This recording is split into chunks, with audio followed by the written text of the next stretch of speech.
Degree of constant polynomial जो है वो क्या होगी और डिग्री ऑफ जीरो पोलिनोमियल क्या होगी। कांस्टेंट पोलिनोमियल हमारे पास इस टाइप की होगी जिसमें सी की कोई वैल्यू हो सकती है। डिग्री कब डिफाइन होगी, डिग्री डिफाइन जब होगी जब हाईएस्ट पावर ऑफ वेरिएबल हम लेंगे। कंडीशन क्या है कि नॉन जीरो कोफिशिएंट होना चाहिए। नॉन जीरो कोफिशिएंट का मतलब क्या है कि यहाँ पे जो कोफिशिएंट होगा उसकी वैल्यू जीरो नहीं होनी चाहिए। अब यहाँ पे मैंने सी लिखा है, कांस्टेंट टर्म है वो जीरो नहीं है। अब यहाँ पे हमको क्या लिखना पड़ेगा, x की पावर जीरो लिखनी पड़ेगी क्योंकि ये पोलिनोमियल कभी जीरो होगी नहीं, इसलिए इस कांस्टेंट पोलिनोमियल की डिग्री जो क्या होगी, जीरो होगी।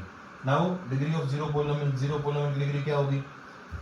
अब कंडीशन क्या है यहाँ पे सारे के सारे जो कोफिशिएंट हो गए हैं जीरो हैं। अब सारे के सारे कोफिशिएंट जीरो हैं तो क्या कर सकते हैं हम, we can assign any power to the variable. अब यहाँ पे मैं x की पावर 5 भी लिख सकता हूँ, x की पावर 10 भी लिख सकता हूँ, x की पावर 100 भी लिख सकता हूँ।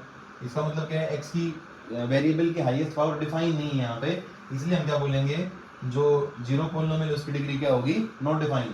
तो यहाँ पे ये भी बता सकते हैं हम कि कोई भी वैल्यू मैं रखूँ उसके लिए मेरे को क्या मिलेगा, आंसर जीरो मिलेगा हमेशा। इसका मतलब सारी जीरो रहेंगी, तो नंबर ऑफ जीरो जो है वो क्या है, इसमें डिफाइन नहीं है, इसलिए डिग्री भी क्या है, डिफाइन नहीं होगी।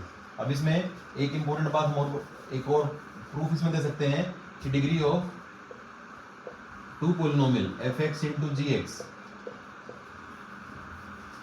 is nothing but degree of fx plus degree of gx, ये रूल है। अब यहाँ पे मान लेते हैं fx की डिग्री को मान लेते हैं a है, gx की डिग्री को मान लेते हैं 0 है। इसे पुट करेंगे तो यहाँ से क्या होगा, डिग्री ऑफ 0, और यहाँ से क्या होगा, degree of fx, degree of fx a है, यहाँ 0 है, तो यहाँ पे 0 की जो डिग्री है तो 0 ही है। अब 0 वो a के बराबर नहीं हो सकता, इसलिए यहाँ से क्या बोलेंगे, जीरो पोलिनोमियल की डिग्री जो है वो डिफाइन नहीं है, जीरो पोलिनोमियल की डिग्री वो डिफाइन नहीं है। Thank you.